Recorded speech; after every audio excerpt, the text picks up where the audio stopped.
Hmm.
Okay.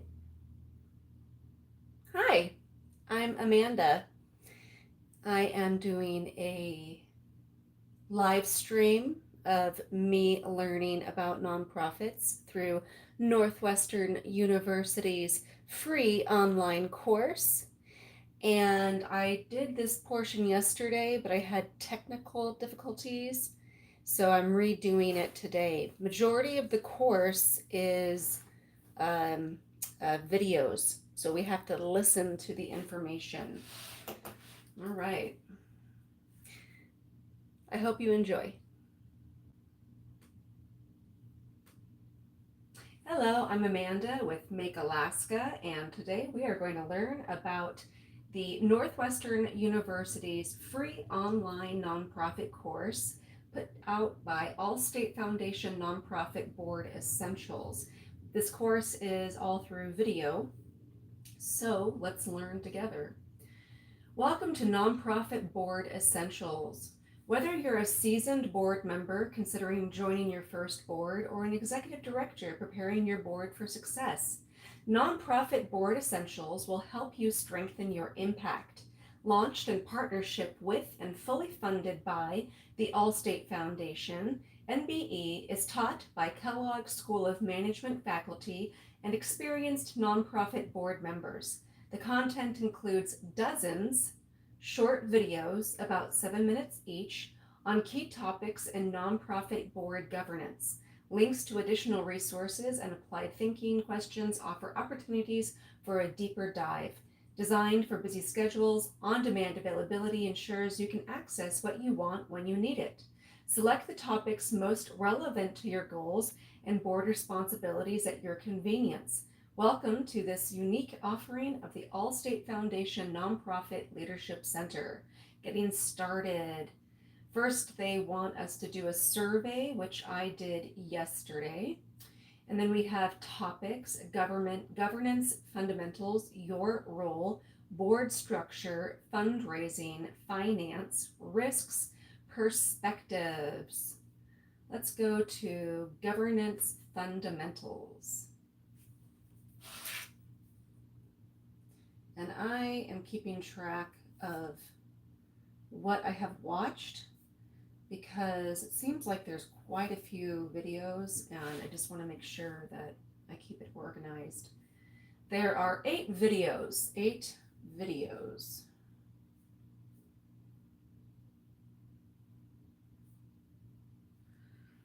Objective: learn how nonprofit governance is different from corporate governance. Understand the essential functions of governing boards and the life cycle of boards.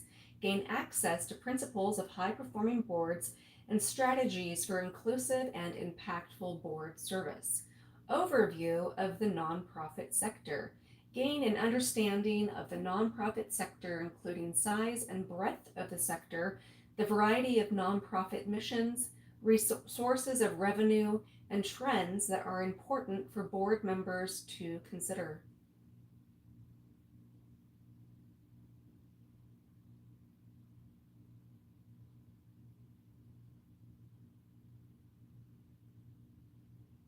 Applied thinking. As you watch the video, consider the following.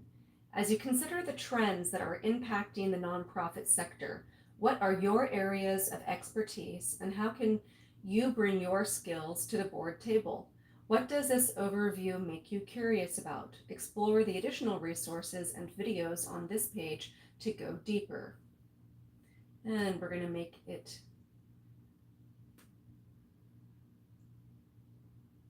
to speed.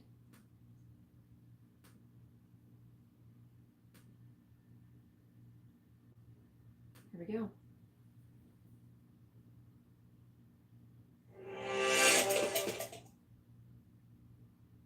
Hi, I'm Liz Howard, the Executive Director of the Kellogg School Center for Nonprofit Management and a clinical professor at the Kellogg School. I am delighted to be with you to share an overview of the nonprofit sector as you consider your role as a prospective or current board member with an organization in the nonprofit sector.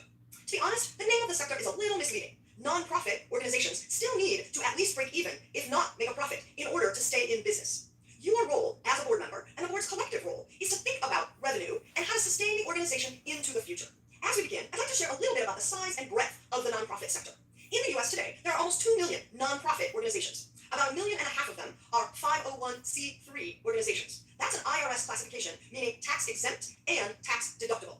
In other words, if you make a contribution to a 501c3, you can deduct that from your federal taxes. And as a tax exempt organization, these nonprofits do not pay many of the standard US taxes. Our series, Nonprofit Board Essentials, focuses primarily on these 501c3 organizations. But there are other 501 classifications, which include associations. For example, your professional association, or maybe your condo board. It also could include private or family foundations and political advocacy groups. The nonprofit sector is somewhat unique to the United States, and our series is focused on US-based nonprofit board governance. The other aspect of the nonprofit sector that is very broad is the mission focus of the nonprofits. The missions can range widely, from social service and education to a variety of different mission-driven disciplines. A word about revenue. Nonprofit organizations have a wide variety of sources of revenue depending on their mission. They may have government grants, funding that comes from the US government, from a state government, from a local government, or even their municipality. That may be a contract to deliver a specific service, or funding that comes via a government official or a department. Many nonprofits rely on private philanthropy. This is what most of you think about, I think, when you talk about a nonprofit organization. This is philanthropic giving from individuals, foundations, and corporations. You may be surprised to learn that earned income is a significant percentage of the revenue for many nonprofit organizations. I think that makes sense when you think about hospitals, schools, universities, and other entities that charge a fee for their service. While this fee may not cover all of the costs, it does bring in revenue to the organization. Finally, the organization may have other investment income if it has an endowment or some other type of investment vehicle. We'll address a variety of these revenue streams throughout the modules, particularly the nonprofit finance module. There are several trends in the nonprofit sector that you, as a board member, should be aware of and potentially thinking about collectively as the board of a nonprofit. First, increased competition. Though we in the nonprofit sector don't like to talk about competition, there are in fact more nonprofits out there today than ever before, and there is a blurred line between doing good as a nonprofit and a general concept of doing good. There are lots of organizations serving a social mission today, which increases the competition for many of our nonprofit organizations. We also have shifting priorities among our donors. Our donors are very strategic, and they are thinking about lots of different things as they identify where to direct their donations. A second trend that our nonprofit organizations need to be aware of today is the economic challenge that many organizations are facing. Rising operating costs and inflation have impacted all of us, our nonprofits as well as our donors. A third challenge or trend to watch is the ability of the nonprofit to attract and retain high-performing staff and volunteers. Those volunteers would be at your board level as well as at the actual direct service level. For paid staff, there is lots of conversation about the need to pay our people competitively across the organization. That is a hallmark of a successful organization, is the ability to attract and retain competent staff delivering on the mission. Our volunteers as well, though they may not be financially compensated, need to have meaningful roles to stay engaged with your organization. A final trend that is a little internally focused is that of board engagement. All board members need to be committed to the organization and the mission. They need to actively participate in meetings, events, fundraising, and the general mission of your nonprofit. Our nonprofit sector is the backbone of U.S. society, and nonprofit organizations rely on the leadership and engagement of board members to successfully sustain and grow their missions. We hope that you will engage with an organization that fits your passion. All right, and then we're going to go back to governance fundamentals for the second video.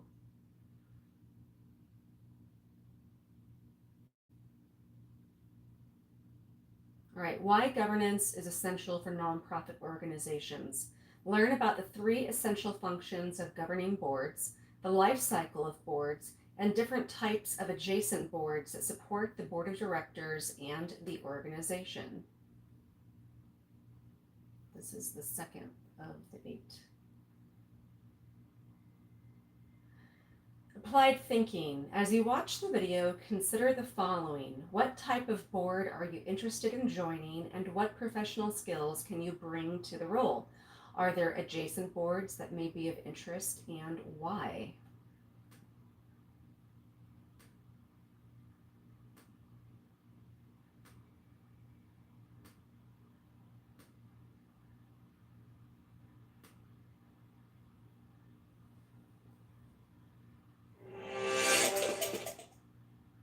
Hi, I'm Liz Howard, the Executive Director of the Kellogg School Center for Nonprofit Management and a clinical professor at the Kellogg School. Today we're going to talk a little bit about governance in the nonprofit sector and why governance is important to our nonprofit organizations. Nonprofit organizations in the US today have a unique leadership partnership between the paid senior staff leader, often called the CEO or the Executive Director, and the volunteer board of directors or sometimes board of trustees. Nonprofit organizations may have a variety of boards that may have different purposes. The primary board is the governing board. The governing board is the focus of this nonprofit board essentials series. Governing boards have the fiduciary responsibility for the organization, while the staff has the operational responsibility. Governing board members have a duty to care for the organization and its assets, the duty of loyalty to ensure that they are putting the organization's interests ahead of their own, and the duty of obedience to all local, state, and federal laws. In practice, the governing board acts in the best interest of the public and stewards the mission of the organization. Specific board roles and responsibilities are described in more depth in other videos throughout this series, but I will say not all governing boards are the same. As organizations grow and become more sophisticated and add more staff, the board needs to evolve as well. Many organizations start with a founding or organizational board that includes friends of the founder, or perhaps a committed group dedicated to a specific mission. These boards have heavy operational activity. In some cases, the board members may actually be delivering service. These boards spend some time talking about strategy and the future, but they are much more focused on the day-to-day operations of the organization. As that organization grows and adds staff members, board members evolve and the board becomes a governing board. This governing board has more strategic discussion, particularly about the future. They focus on bigger picture issues and have very little, if any, operational responsibility. That becomes the responsibility of the staff. However, governing board members are still involved with and responsible for fundraising and the financial sustainability of the organization. Another role that governing boards play is in the growth and innovation of the organization, and most importantly, holding the CEO or executive director accountable for the work of the organization. At a different level, there are some very large organizations. Think Northwestern University, for example, or a large health system. Those organizations have institutional boards. Institutional boards have no operational involvement and a very high-level strategic focus. They are thinking very generatively about the big picture future of the organization. And most of those board members at an institutional board level are making major financial contributions to that nonprofit organization. There are other types of boards, and many organizations have different boards, with a little b, to support the mission and engage specific audiences. These boards would not have the fiduciary or legal responsibility for the overall performance of the organization. I'll highlight a couple of those kinds of boards for you now. A young professional board, sometimes known as an auxiliary board or an associate board, engages young professionals, by their definition of young, in the organization. These young professional boards often host fundraisers, provide volunteers for aspects of the mission, and promote the organization to their peer group. Young professional boards can be a terrific opportunity for a nonprofit to build a leadership pipeline for the future of its governing board. Another type of board is a regional board. This would be a board potentially connected to a national organization, which would have a national governing board for the whole organization, but it would engage local or regional leaders in a regional board supporting the chapter in their city or community. While these boards usually would not have fiduciary responsibility, they do have fundraising, marketing, and local advocacy goals to engage local stakeholders. An additional board that a nonprofit may have is an advisory board. Based on the mission of the organization, some nonprofits would choose to engage professionals who have deep expertise in their mission area. As mentioned, these boards would not have legal authority, but would advise on mission-critical elements. Some examples might be a medical advisory board for a health-focused charity, a group of education experts committed to a specific school or education-focused nonprofit. Each type of board requires a different skill set and establishes its own set of responsibilities and expectations. But in each case, the board requires the passion, energy, and commitment of the board members. We hope that you will consider your skills and your passions and find the right place to share your time, your talent, and your treasure with a nonprofit board.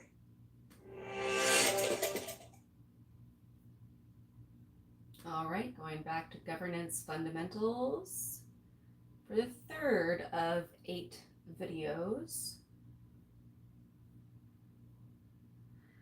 Differences between nonprofit and corporate governance. Understand why nonprofit governance is different from corporate governance in the areas of purpose, compensation, fundraising, decision-making strategies, and workload.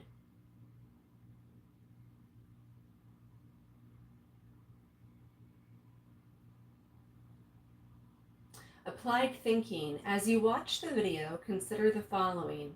As you consider joining a nonprofit board, what questions can you ask to ensure you fully understand the roles and responsibilities?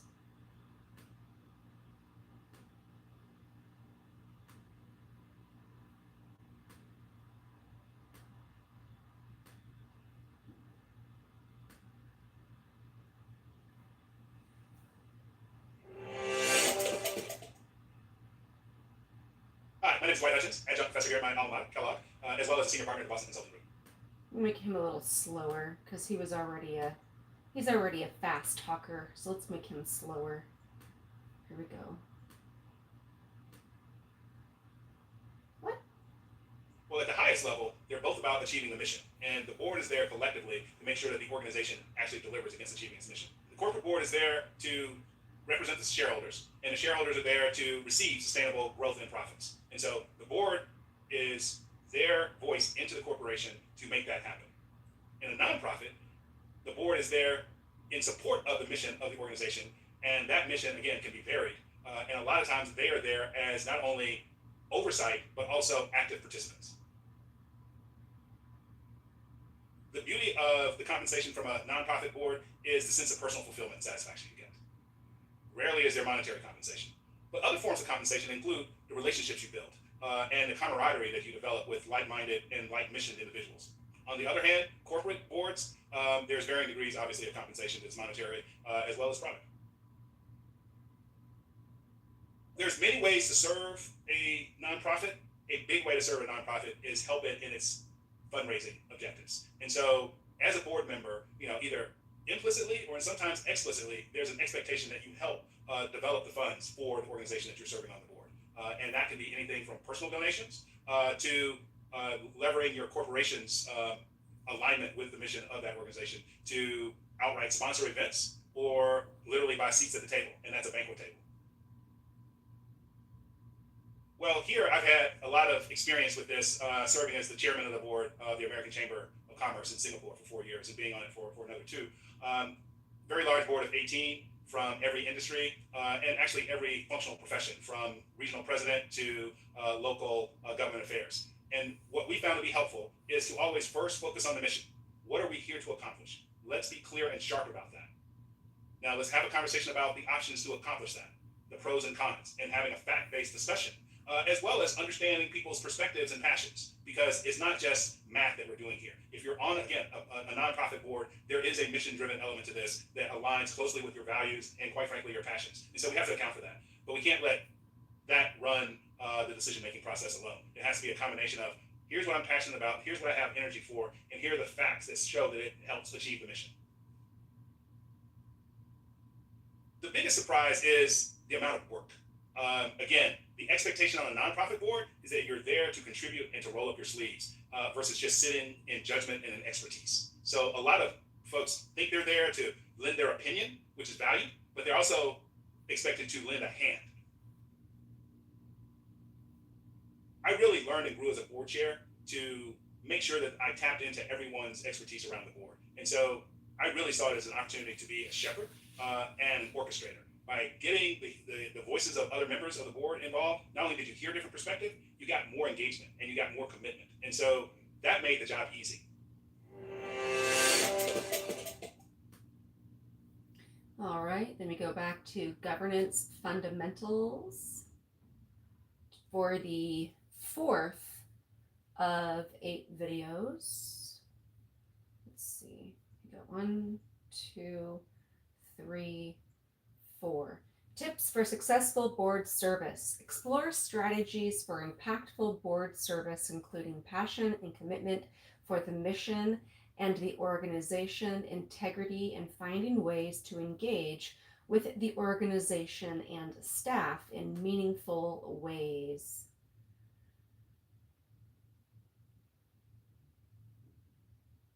Applied thinking. As you watch the video, consider the following. What nonprofit missions inspire you?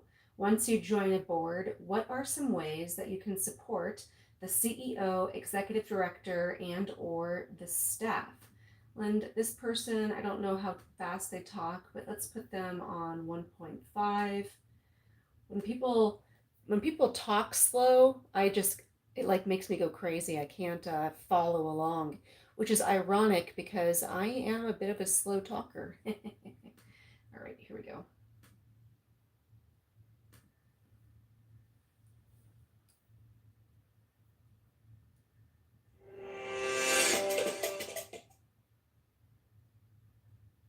Hello, my name is Dr. Kathleen St. Rose Caliento, and I have the honor of serving as President and CEO of M.A.K.E Collective, as well as the privilege of being a past and current board member on several boards, including Adler University Board of Trustees, Leadership Greater Chicago's Leadership Fellows Association Board, and Hollister Confidence Fund Advisory Board.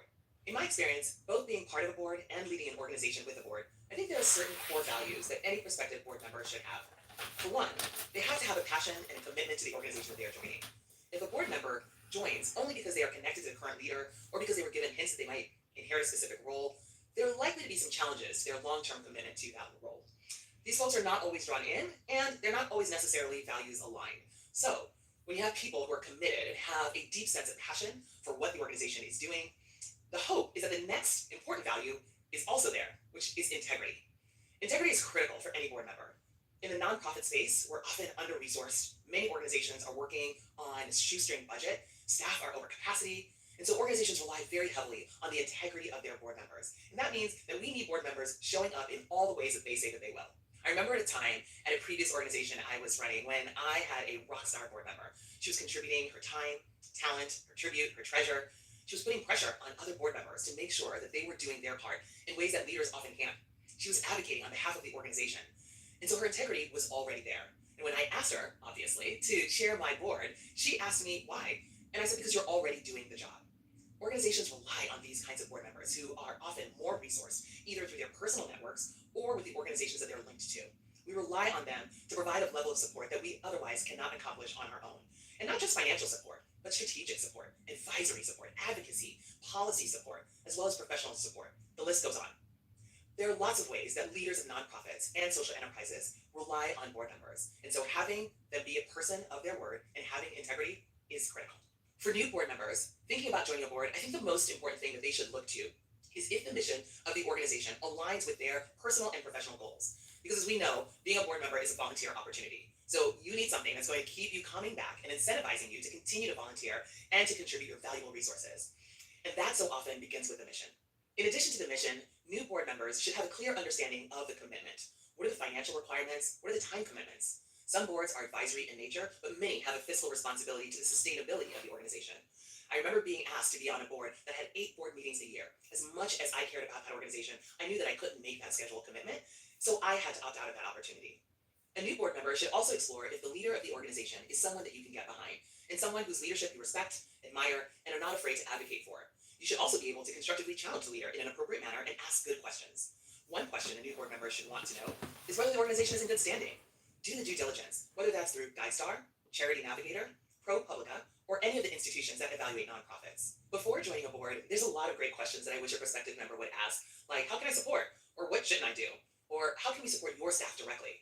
But one question that I do wish I heard more is what other opportunities are there to engage socially with other board members? Board membership is a volunteer role, and it's not often an easy one. It's made easier when you can work alongside people that you can connect with.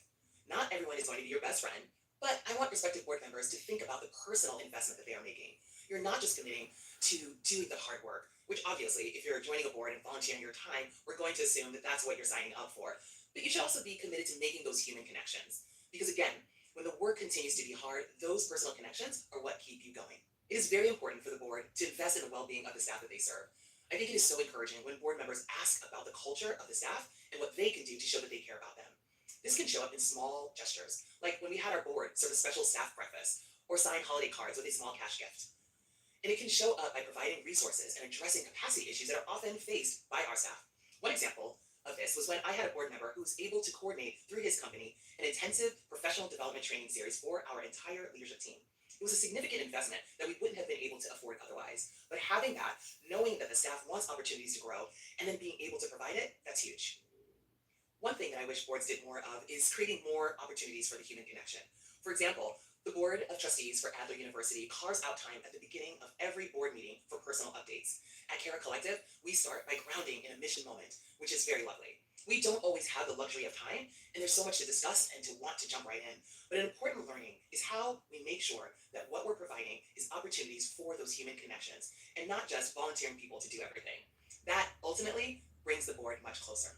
One thing that I had to tell all new board members is that proximity is key. It's one thing to have a commitment to the mission, and it's another thing to periodically make sure you are connecting with the people that the organization is serving on a day-to-day basis. It's important for board members to have personal stories of connection to the mission that goes much further than any drafted email that we provide them. It is so much more personal for them to say, I was at Kara last week and I talked to this amazing job seeker, and oh my gosh, what an incredible story. Let me tell you all about it. This is what Kara is doing every day. There are thousands of people that they serve every single year that look just like this person I met. Being able to have those personal and real stories by being proximate to the work is unparalleled. One thing I wish board members would do less of is say, what can I do? What do you need me to do? On the one hand, yes, as a leader, I need to be able to identify what the needs of my organization are and how I can leverage my board members to help fill those needs. But a good board member should also come with the introspection to say, here are the specific skill sets and resources that I can bring to the table. There's a balance between understanding the needs of the organization and leaders being able to articulate how they can help meet those needs. Now, we can't talk about board membership without discussing fundraising. It's a key component of why people get asked to join a board. Yes, for their additional skills, yes, for their network, for their expertise that they're able to bring, but also to help make the organization much more sustainable. And so it is imperative that board members take that role seriously, because quite often, budgets of these organizations rely directly on the financial commitments that they are assuming board members are going to follow through on. So having a board that is excited about fundraising is key. And I think it goes back to the point of proximity, because the more proximate you are to the work, the less you feel you're asking people for money. You're telling the story about lives being changed and impact being made in a city that you love and that you care about. Who wouldn't want to buy into that? So again, the more you're able to be closer to the work, the better. Last, I would say that we have to find creative ways to inspire the board to fundraise. For example, my board chair and I every year have an annual competition around the end of year giving season to see who can raise the most money. This often ends in one of us doing push-ups or some other physical feat. When we make it exciting, it's galvanizing and it generates critical funds for the organization. If you have a chance to volunteer your time, talent, or treasure, take it. Being on a board is a privilege, an opportunity, and a great responsibility. All that said, it will be one of the greatest experiences of your life.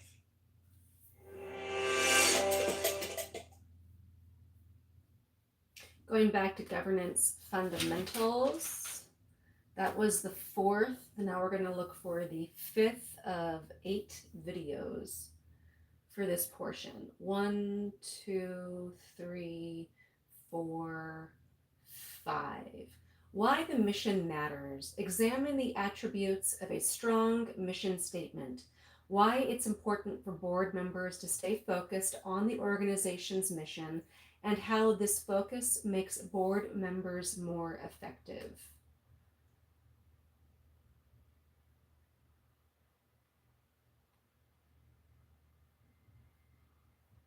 Applied thinking.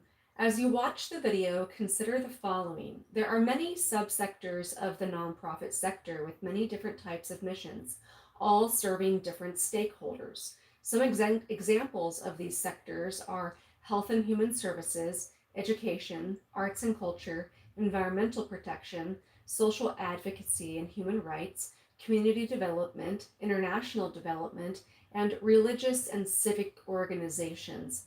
Begin thinking about the types of organizations and missions that interest you and start looking for those types of organizations in their community. They didn't mention animals. What about animal organizations? For all of us animal lovers. All right, and let's put this person on 1.5.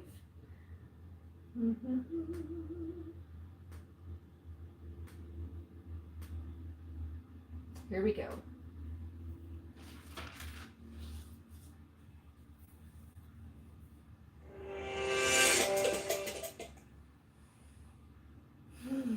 Hello, I am Gregory White, and I'm celebrating my 17th year as president and CEO of Learn Charter School Network. We operate 12 pre-K through 8th grade charter schools in 4 different cities. I've also served on over 11 for-profit and not-for-profit boards, so I'll also share my perspective as a board member. I plan to spend the next few minutes talking about why boards must understand and be focused on the mission of their organization. When I became the CEO of Learn, I asked 10 different people a very simple question. What is Learn's mission? I received 20 different answers. In fact, no one was able to articulate a clear, concise, and compelling organizational mission. I thought, whoa, this is a problem. Because how do you make sure the board and staff are aligned and working hard for the same outcomes? And how will we know we are successful if there's not a clear consensus on what we are trying to accomplish? I want to spend a few minutes discussing 3 critical questions. What are the attributes of a strong mission statement? Why is it important for board members to stay focused on their organization's mission? And how does this focus make board members more effective?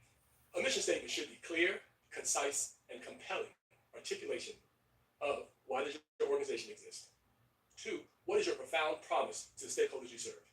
And 3, how do you plan to hold yourself accountable over the long term? I want to share an example of one of my favorite mission statements. It's Whole Foods Supermarket. And their mission statement is to nourish people and the planet. I love it. It's clear, concise, and compelling. And once you have this clear, concise, and compelling statement, it should serve as the organization's North Star. In many respects, a mission. I want to pause real quick. My husband works in advertising and marketing, and we live in Las Vegas where there's a lot of billboards. And he taught me that a good billboard should only have 7 words on it. And when you see a billboard that has more than 7 words, that's too much information for the brain to catch as you're driving by it on the highway. So the Whole Foods one that he just mentioned has 6 words. So that's really interesting. I would have thought that a mission statement would be more like 3 sentences, which is what they recommend when they talk about an elevator pitch. An elevator pitch is if you were in an elevator with someone important that could help your cause, and you only have a quick little elevator ride, and they ask you, what do you do? Tell me about it. 3 sentences to give them your elevator pitch. Mission statement serves as a staff and board's guiding light that ensures we're all pulling in the same and right direction. It allows the staff to develop and implement an effective strategy based on the board-approved mission. And from the board's perspective, a clear mission allows the organization to keep themselves accountable on a regular basis. Board members must ask, what have you promised to our shared stakeholders? And how are we doing compared to our promise? Finally, the mission statement helps the board prioritize. Every organization has finite financial and human capital. And many times the board must say no to new opportunities. It is so easy for an organization to lose focus and chase after the newest opportunity. However, an effective board must have the discipline and focus to only pursue new opportunities that directly align with their mission. This clear understanding of the organization's mission, therefore, is an essential tool when the board has to make a tough or pivotal decision. And effective board members must be courageous and ask, is this action consistent with our mission? Is this why we exist? Is this what we promise to the communities we serve? Is this our unique and valuable contribution? I want to share an example with you. Learn Charter operates 12 elementary schools. Our clear, concise, and compelling mission statement is, quote, to provide our scholars with the academic foundation and ambition to earn a college degree. Given our success, we're often told, you should open a high school to fulfill your mission. But when the board examined our mission, they realized that the 2 crucial elements, the academic foundation and ambition, are not developed in high schools, but in elementary schools. Therefore, elementary schools is where we should retain our focus so we can achieve our mission. In closing, I'm encouraging you to make sure you understand and are focused on your organization's mission. Is it clear, concise, and compelling? Can your staff use it as their guiding light so that all of you are pulling in the same direction with the same goal? Please use it as you make important decisions. And please have the courage to boldly ask, are we keeping our profound promise? Thank you. All right, so then we go back to governance fundamentals, and we're looking for the 6th video out of 8. We go 1, 2, 3, 4, 5, 6. Fiduciary duties of nonprofit board members. Understand the importance of the fiduciary duties of nonprofit board members, including the duties of loyalty, due and reasonable care, good faith, avoiding conflicts of interest, and avoiding self-dealing.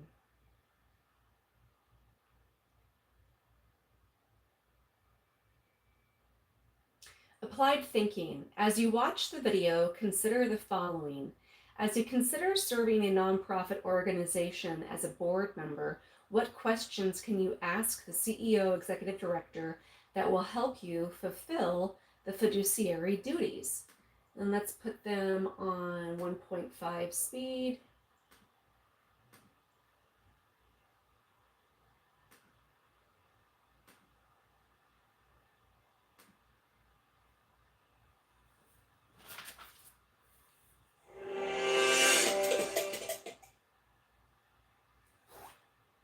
I am Mark McCarrans. I'm a clinical professor in the strategy department at Kellogg's Graduate School of Management.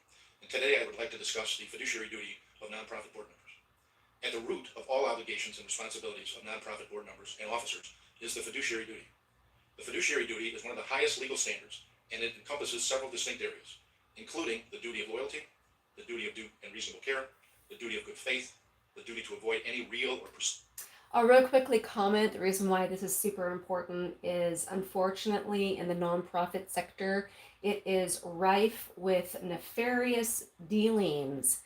The number of nonprofits that have people who embezzle money or abscond. I think abscond means when you run off away with it. But anyways, nonprofits, unfortunately, have a lot of that. So you have to be very, very careful with who is on your board of directors, who is your executive director, or otherwise known as a CEO. That's why this is super important. Perceived conflicts of interest and the duty to not usurp opportunities for yourself that would otherwise be taken by your organization. That is, no self-dealing. While it may be thought that the fiduciary duties of officers and directors for public, for-profit companies should be different than for a volunteer serving on a nonprofit board, generally those duties are not legally different.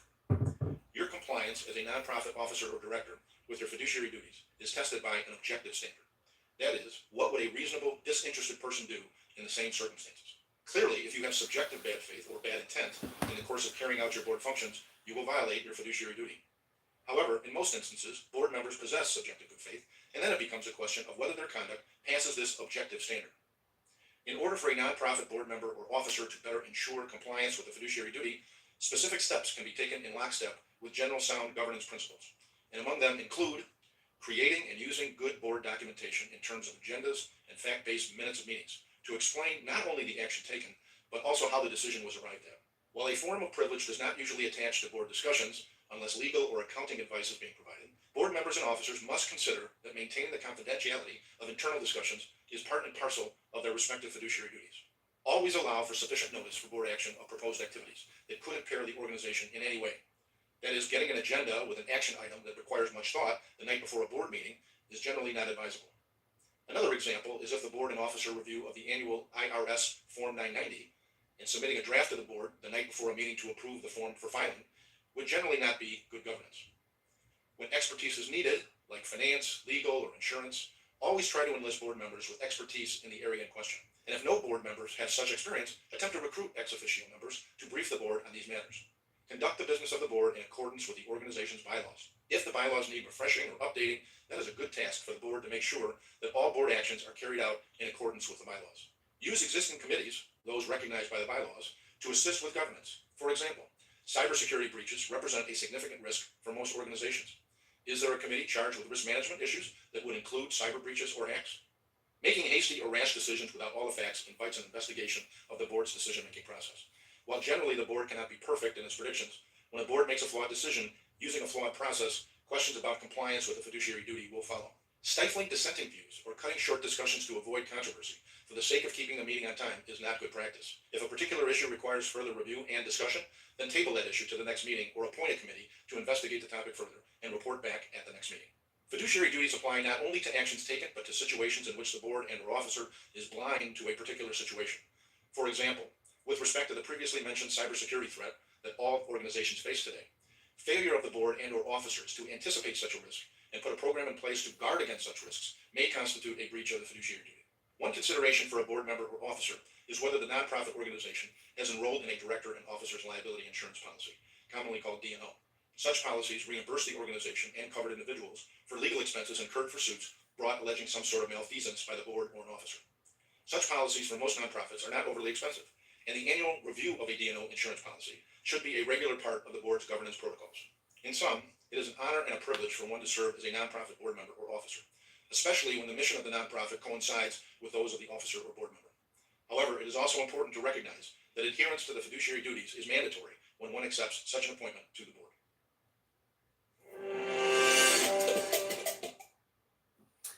That's interesting. Let's go back to governance fundamentals. And we're looking for video 7. We're almost done. Video 7 of 8. So let's go down to the bottom. And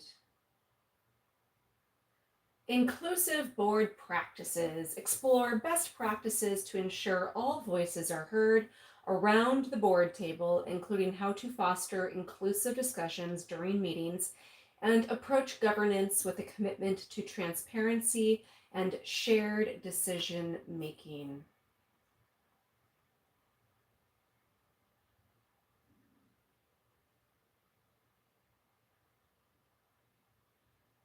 Applied thinking. As you watch the video, consider the following. What inclusive practices have you employed in your professional roles? Can they apply to nonprofit board service? Why or why not?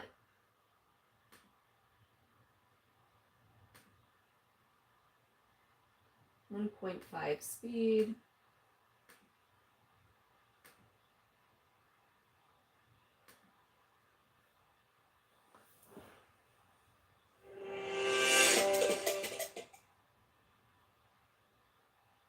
Hello, I'm Cedric Thurman, Executive Vice President of the Federal Home Loan Bank of Chicago.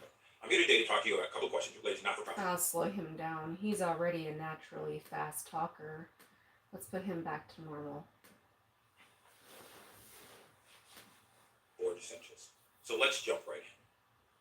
The first question we're going to address today is how can board members and boards collectively be more inclusive of diverse voices in meetings and or discussions? Then the second question we're going to address is how can boards have a DEI lens on all aspects of governance, transparency, decision-making rights, retention? But before we answer those questions, you're going to have to think about where do you begin as you're trying to answer those questions. There are 4 things I want you to keep in mind during this discussion. Do you know the culture of your board? Every organization, every group of people has a culture. Do you know that for your board? How are board members selected? That's going to become important as we talk through this. How are board members onboarded? It's more than just bringing them onto the board. How do you actually onboard them into board culture, into the organization itself? And does representation of the board reflect the organization's mission and who the organization serves? Keep those 4 things in mind as we talk today. So let's jump into the first question. How can board members and boards collectively be more inclusive of diverse voices in meetings or discussions? Let's start with individual board members. Active listening. Now this sounds simple. Everybody says they're an active listener. The challenge is when you go to board meetings, there are always dominant voices in a room. Not-for-profit boards, for-profit boards, any meeting, any committee, there are always dominant voices. It's really important that you're listening to all the voices, especially those who might be less vocal in the room. How do you make sure you're engaging them? Encourage participation. Invite all participants to speak, particularly those from underrepresented groups. Underrepresented groups will have different meaning depending on your organization. For example, you may be an organization thinking about breast cancer, and there are a lot of women on your board. The underrepresented population may be the male voice in the room. Are you listening to that perspective by chance? Be mindful of bias. People say, I don't have biases. Everybody likes to believe they don't have them. That's not true. We all have biases. It's the way our brains work. We all have biases. But those biases will impact who you call on in a meeting, who you listen to in a meeting, and sometimes who you won't listen to in a meeting.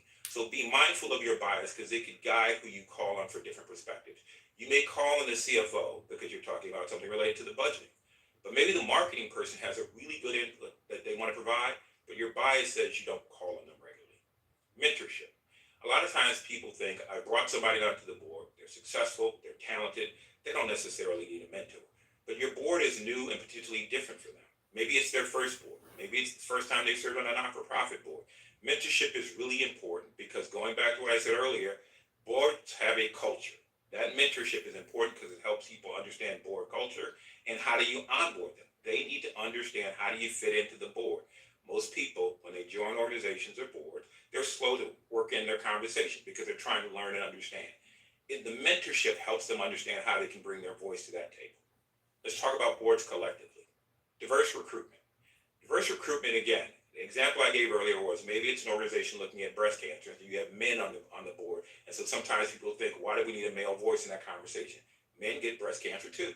Maybe you want somebody who has a lived experience there, and so how do you think about that? So diverse recruitment is not just gender, race, or age, or professional background. That's important, but there are a lot of ways you got to think about, again, the mission of the organization, and do you have enough diverse voices in the room to help you solve the mission of the organization that you're there? An inclusive agenda. Now, this always sounds very simple because people say our agenda is very inclusive. Not necessarily sometimes when you take a step back. Are you allowing time for everyone to contribute? Are you allowing time for topics to hit the agenda where people can say, have we thought about this? Have we talked about that? You got to be very inclusive in just the agenda itself because it can influence who's going to contribute in a meeting and who's not going to contribute in a meeting. Training and development. We're talking about diversity, equity, and inclusion. Does the board go through any training on diversity, equity, and inclusion? A lot of times people say, oh, I get that at my job, or I get that in another environment, or I understand all those issues. I don't necessarily have to be trained on it. But depending on the mission of the organization, because again, we're talking about not-for-profits, diversity, equity, and inclusion training can be critically important for board members because you're serving constituencies that you may not have the same lived experiences they have. So that training can help you understand how you better relate to those with that lived experience that you're serving on a daily basis. Feedback mechanisms. Are there ways for you to get input from your board members? Again, you have an agenda, you're talking about topics, but do you know it's really working for everybody? How do you get that feedback? Sometimes board chairs will say, I meet with people individually to get their feedback. They're generally going to tell you what you want to hear as the board chair. So do you have anonymous feedback mechanisms? So somebody can say, person A is dominant in the room, they don't leave space for others. They may not tell that to a board chair, but with anonymous feedback, they will say that information, which becomes helpful for you to figure out how you engage others in the process. Rotate roles. You want to make sure that there's only a board chair or a vice chair or committee chairs and things of that nature. But what does succession planning look like? So all of those roles rotate around because the more you can rotate the roles, it helps with that onboarding that I spoke about earlier. So people realize there will be the opportunity for me to serve differently in this organization. And when I can serve differently, I learn more about the organization. When I learn more about the organization, I can contribute differently to the organization. So rotate roles. How can boards have a DEI lens in all aspects of governance? Transparency, decision-making rights, retention. Let's start with transparency. Open communication. As we've talked about earlier, you've got to make sure that you're getting information from everybody in the room. But you also want to make sure you're sharing information related to the mission. So if you're focused on things related to DEI, are you sharing goals? Are you sharing progress against those goals? Any challenge you're having to success? But information that helps people understand this is our mission, this is how we're trying to accomplish it, but are we sharing that information and creating conversation around it? Not just sharing it for people to see and read, are you creating conversation and dialogue around it? The dialogue engages people and creates that environment where open communication can happen. Inclusive reporting. One of the things you don't want to do is make sure you're keeping things under the vest and people don't understand what's happening and don't know what's going on. You want to have that reporting include all the things that are important and you're getting diverse perspectives and experience in there. I talked about those lived experiences. That's one of the ways that you're making sure you're getting that reporting out. If you have people with lived experiences, helping share how the mission of the organization is impacting them or other things they need so the mission of the organization can positively impact them, that's part of that inclusive reporting. Data transparency. We all know data is important. We all know people what measures gets done. But are you making sure that the data you're collecting connects to the mission of the organization and has a positive impact on those lived experiences of the people you're trying to serve? That data transparency becomes critically important because, again, it contributes to engagement, it contributes to communication, it contributes to people wanting to serve on your board. So as you go to recruit board members, you have a stable of people who want to be in the room as opposed to you trying to convince somebody to be in the room. Let's talk about decision rights. Diverse committees. Are you making sure that, again, if it's the finance committee, is everybody on the finance committee an accountant, a CFO, or a treasurer? Or are you making sure that the committees themselves have diverse perspectives? You want to make sure that people who are serving on the board don't get pigeonholed to doing what they do every single day.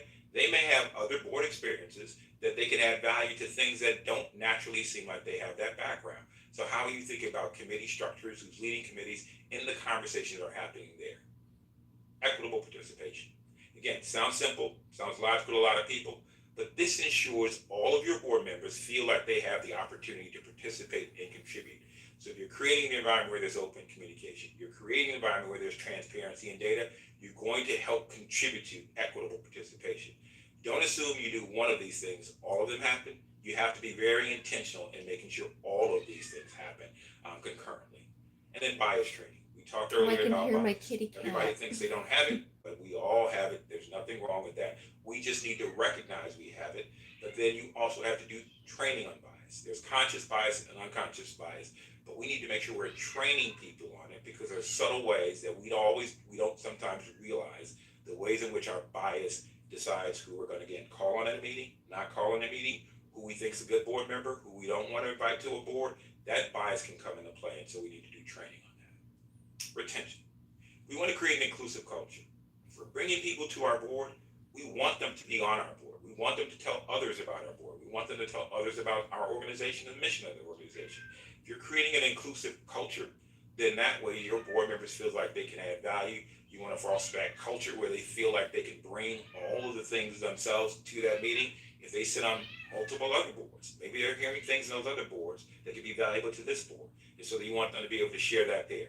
Or maybe they're hearing things to say, I saw this in another board. We're not doing that. Why don't we do that? That inclusive culture helps bring that information in. Mentorship programs. We talked about this earlier. Mentorship is critically important. As I said earlier, when you got to think about how do people get to your board, what's the culture of your board, how do you onboard people into your board, those things people can sometimes take for granted. But that participation is going to be critical. And so you've got to think through, how do I make sure somebody understands the culture of our board, how they were selected, why they were selected, what do we expect them to be able to do in these meetings? That mentorship will allow all of that information to get shared and get people in the organization set up correctly to be a successful board member. And then again, feedback mechanisms. You need to make sure that you're getting information back from your board members so they understand how they can address the mission of the organization, how they can contribute and add value back. That feedback is critically important because as you do all of these things collectively, you want to make sure that, again, your board members are saying, this is valuable. I feel like I can contribute. I can feel like I can add value to the mission of the organization. Those feedback mechanisms are critically important. Thank you for your time today. Hope you learned something. Hopefully you can apply this to your not-for-profit board. And hopefully the mission of those organizations becomes very successful because you found a way to be a very valuable board member and a very valuable board. Thank you. We are almost done. We have only one more video in this portion of governance fundamentals, and then that will be all for this video. Oh wait, 2 videos. Oh, never mind. They tricked us. A conversation about the boards of community-based organizations. Gain insights from a facilitated conversation between a CEO and board president about important considerations for anyone considering joining a community-based board. So just to reiterate, the board president is the person who is leading the board of directors, who are overseeing the big picture and the budget, and the CEO is the executive director or executive officer. They're the ones who's more like an operational manager who is actually doing the day-to-day work of running the organization. So maybe I was wrong. Maybe this is one video and it's between these 2 ladies.